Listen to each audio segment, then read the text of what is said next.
Hey everyone, and welcome back. MA students, listen up because this is a crucial exam review explainer for you. Today, we're unpacking Frantz Fanon's landmark 1952 psychoanalytic study, Black Skin, White Masks.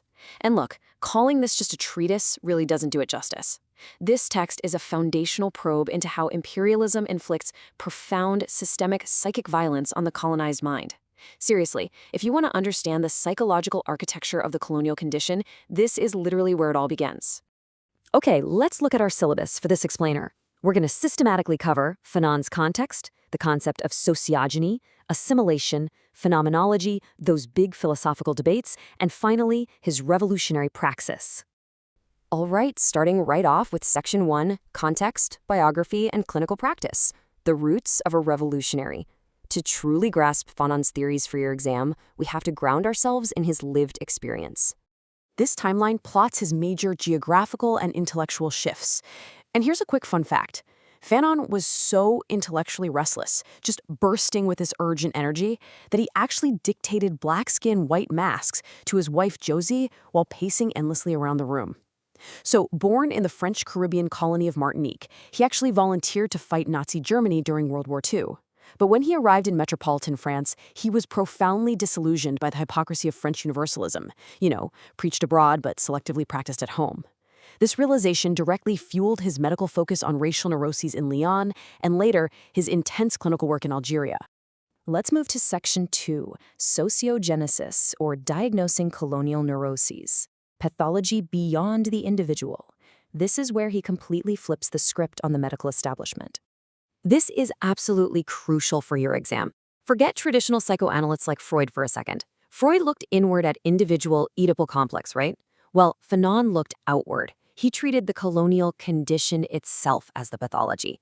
He diagnosed the inferiority complex of the colonized, not as a biological given or a personal failing, but as a socially engineered trauma. This is his concept of sociogeny. The illness originates in the racist structure of society, not the individual psyche. And he saw this firsthand. Drawing from his gritty reality as chef de service at Blida Joinville Hospital, he mapped out how colonial violence isn't just political. It is deeply somatic. He documented real patients manifesting physical neuroses.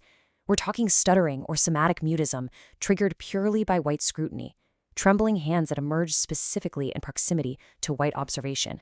The trauma of the colonial order was literally attacking their flesh. Which brings us to Section 3, Assimilation, the white mask concept. Here, we'll unpack language and lactification.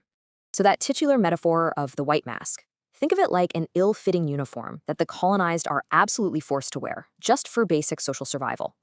Fanon maps out 3 archetypes of assimilation here, showing how learning the colonizer's language wasn't neutral education. It was a deliberate whitening mechanism. The closer you got to flawless Parisian diction, the Grégorien, the more temporary, conditional acceptance you received. Colonial linguistics was literally measuring racial worth through phonetic purity. But here's the kicker. Fanon points out that no matter how impeccable the grammar is, the mask always slips. The physical body perpetually betrays the linguistic achievement under the racist gaze. Moving from language to intimacy, Fanon analyzes Mayate Capesi's novel to define lactification. Basically, this is the pathological whitening of desire, where marginalized women seek salvation through white partners. He's exposing how white supremacy infiltrates the most intimate human connections. But wait, for your exam, you absolutely must balance Fanon's clinical analysis with contemporary feminist critiques. Scholars like Horton Spillers and Anne McClintock point out that Fanon adopts a really harsh, judgmental tone here. They argue that whiteness-seeking in these deeply asymmetric colonial economies might actually be a form of strategic survival for women, not just neurotic pathology. It's a major blind spot where he overlooks resistance with engendered colonial constraints. Okay, Section 4, Phenomenology, the epidermal schema and the prison of the white gaze. To get this, we have to look at philosopher Maurice Merleau-Ponty, who talked about a corporeal schema, basically how we naturally engage with the world through our bodies. Fanon takes that and radicalizes it into the epidermal schema. Think of it like a distorted funhouse mirror that society forces you to stand in front of. Under a white supremacist gaze, your reflection isn't your true self. It's just a predetermined list of racist semiotics and stereotypes. Your skin literally becomes an inescapable prison of external judgment. There's this haunting quote from the text, "Look, a Negro, I'm afraid." It perfectly encapsulates this visceral everyday encounter. It's a child's playground taunt. but it captures the profound alienation of a Black child discovering that their skin color precedes their personhood. Suddenly, language, education, cultural assimilation, all of it becomes tragically irrelevant the second they are reduced purely to their epidermal signifier by the colonial gaze. Let's dive into Section 5, Philosophical Debates and Critiques, Confronting Hegel and Negritude. We are getting into the heavy philosophical lifting now. A critical distinction you'll need to make on your exam is how Fanon adapts Hegel's master-slave dialectic. Now, Hegel argued that mutual struggle eventually yields reciprocal recognition. But Fanon basically takes a sledgehammer to this, proving that in the colonial context, the dialectic catastrophically breaks down. Why? Because the colonizer didn't achieve dominance through fair combat, but through genocidal military conquest and extraction. So mutual recognition is structurally unobtainable. The colonized subject can offer absolute intellectual brilliance, but the colonizer responds only with white anxiety, never mutual respect. The game is fundamentally rigged. He also turns his critique toward the Negritude movement, which was actually led by his own mentor, Aimé Césaire. While Fanon totally acknowledges the therapeutic value of celebrating African heritage to heal shattered psyches, he ultimately evaluates Negritude as a philosophical trap. By affirming an essential Black soul, built on emotion and rhythm, Fanon argues it's merely inverting white supremacy while still playing by their rules, operating entirely within white-defined racial binaries. It risks this romantic essentialism that feeds right back into the colonizer's stereotype of the exotic native. Which brings us to our final part, Section 6, Revolutionary Praxis and Synthesis Towards a New Humanism. How does one actually break out of this trap?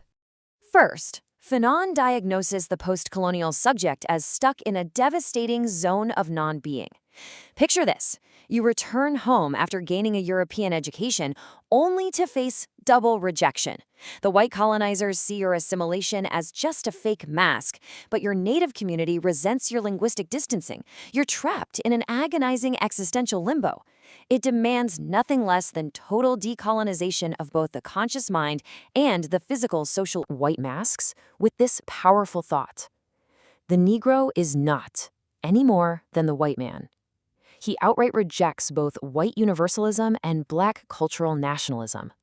Instead, he proposes a new humanism, one that completely dismantles these imposed destructive racial categories from the ground up.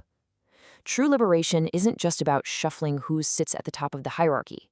It's about obliterating the racial ontology altogether. As we wrap up, I want you to leave this explainer asking yourself a question. How does Fanon's 1952 analysis map onto our present? Think about modern institutional assimilation, code switching in corporate environments, or everyday microaggressions. How are the white masks and epidermal schemas he diagnosed still functioning in the global identity crises we see playing out right now?